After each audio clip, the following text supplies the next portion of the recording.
পালানোর আগেই বৃন্দাকে হাতে নাতে ধরে বৃন্দার কুকীর্তি সবার সামনে এনে পুলিশের হাতে তুলে দিল রাঙ্গা। হ্যাঁ বন্ধুরা, আমরা এমনটাই দেখতে পাবো রাঙ্গামতি তীরন্দাজ ধারাবাহিকের আগামী পর্বগুলোতে।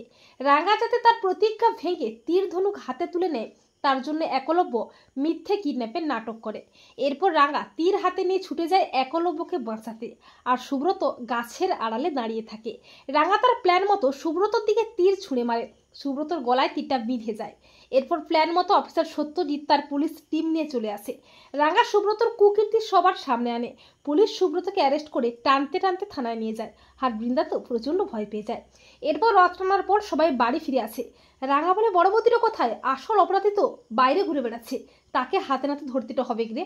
বৃন্দা ভয় পেয়ে পালানোর চেষ্টা করে, আর বৃন্দা যখনই পালাবে করে তখনই বৃন্দাকে হাতে নাতে ধরে টানতে টানতে সবার সামনে আনে রাঙ্গা। রাঙ্গা বলে, আসল অপরাধী আর কেউ নয়, বড় বৌদিটো, যে মুখে ফাঁসানোর লিগে সুব্রত দাদাকে দিয়ে বড়বাবুর ক্ষতিরও করতে চেয়েছিল রে। তা শুনে সবাই অবাক হয়ে যায়।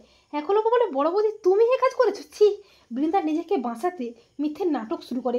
বৃন্দা বলে, রাঙ্গা সব মিথ্যে বলছে, ও আমাকে ফাঁসাতে চাইছে। রাঙ্গা বলে, বড় বৌদির কুকীর্তির প্রমাণটা ওর কাছে আছে। এই বলে রাঙ্গা বৃন্দার কুকীর্তির ভিডিও দেখায় সবাইকে। ভিডিওটি দেখে সবাই চমকে ওঠে। এরপর অফিসার সত্যজিৎ তার পুলিশ টিম নিয়ে আসে। সত্যজিৎ বলে, আমাদের কাছে প্রমাণ আছে, এমনকি সুব্রত নিজের মুখে সব স্বীকার করেছে। প্রমিত বলে, মিস্টার সিনহা, ওকে নিয়ে যান, আমাদের চোখের সামনে থেকে ওকে নিয়ে যান, ওর উপযুক্ত জায়গা হলো জেল। এরপর অফিসার সত্যজিৎ বৃন্দাকে অ্যারেস্ট করে থানায় নিয়ে যায়। তো বন্ধুরা, তোমরা এটাই চাও তো যে পালানোর আগেই বৃন্দাকে হাতে নাতে ধরে বৃন্দার কুকীর্তি সবার সামনে এনে যেন পুলিশের হাতে তুলে দেয় রাঙ্গা? কমেন্ট করে জানিয়ে দাও তোমাদের মতামতটি।